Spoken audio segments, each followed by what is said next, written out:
హైదరాబాద్ బాలానగర్ లో అదుపు తప్పి పడిపోయి ఓ బైకర్ మృతి చెందాడు. హెల్మెట్ పెట్టుకోకుండా బైక్ నడుపుతూ ఉండడంతో బైకర్ ను ఆపేందుకు ట్రాఫిక్ పోలీసులు ట్రై చేశారు. ఆ టైంలో వేగంతో ఉన్న బైక్ అదుపు తప్పింది. దీంతో ఆ బైక్ పోయిన వ్యక్తి రోడ్డుపై పడిపోయాడు. అతని తల మీద నుంచి ఆర్టీసీ బస్సు దూసుకెళ్లడంతో ఆ బైకర్ అక్కడికక్కడే ప్రాణాలు కోల్పోయాడు.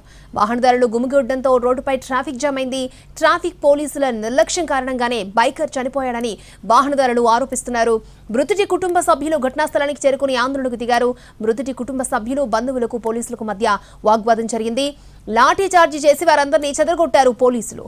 రైట్, అదుపు తప్పి పడిపోయిన ఓ బైకర్ మృతి చెందాడు. హెల్మెట్ పెట్టుకోకుండా బైక్ నడుపుతుండడంతో బైకర్ ఆపేందుకు ట్రాఫిక్ పోలీసులు ట్రై చేశారు. ఆ టైంలో వేగంతో ఉన్న బైక్ అదుపు తప్పింది. దీంతో ఆ బైక్ పన్న వ్యక్తి రోడ్డుపై పడిపోవడం, తర్వాత అతని తల మీద నుంచి ఆర్టీసీ బస్సు వెళ్లడంతో చనిపోయినట్లు తెలుస్తోంది. రైట్, పూర్తి డీటెయిల్స్ మా ప్రతినిధి కిరణ్ మనకు అందిస్తారు. కిరణ్, ఇప్పుడు బంధువులు ఆరోపిస్తూ ఉన్నారు ఈ ప్రమాదానికి కారణం ట్రాఫిక్ పోలీసులే అంటూ, పూర్తి డీటెయిల్స్ ఏంటి?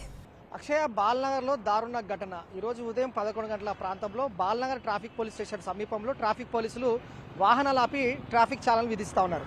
సో ఐడిపిఎల్ నుంచి ఇదే రూట్ మార్గం గుండా వస్తున్న ద్విచక్ర వాహనం పైన వస్తున్న బాబ్జీ అనే యువకుడు ట్రాఫిక్ పోలీసులు ఆపి అతను విధించే సమయంలో వారి నుంచి తప్పించుకోబోయే క్రమంలో అతను వెనుక నుంచి వస్తున్న ఆర్టీసీ బస్సు చక్రాల కింద పడి అతను ప్రాణాలు కోల్పోయాడు. అతని తలపై నుంచి బస్సు వెళ్లడంతో ఘటనా స్థలంలోనే మృతి చెందాడు. సో ఈ విషయం తెలుసుకున్న స్థానికులు, అలాగే వారి కుటుంబ సభ్యులు, బంధువులందరూ కూడా బాల్నగర్ ట్రాఫిక్ పోలీస్ స్టేషన్ చేరుకొని గొడవకు దిగారు, ఆందోళన చేపట్టారు. పోలీసులు కూడా వారిని చెదరగొట్టారు. సో చాలన రాసేందుకు రన్నింగ్ లో ఉన్న బైక్ ను, ద్విచక్ర వాహనాన్ని ఆపే క్రమంలో అదుపు తప్పి బస్ కింద పడిపోవడం, అతను స్పాట్ లోనే ప్రాణాలు కోల్పోవడం, ఘటనా స్థలంలో చెందిన క్రమంలో ఈ కుటుంబ సభ్యులు, వారి స్నేహితులందరూ కూడా బాల్నగర్ ట్రాఫిక్ పోలీస్ స్టేషన్ చేరుకొని ఆందోళన చేపట్టారు. వారందరూ కూడా చెదరగొట్టారు.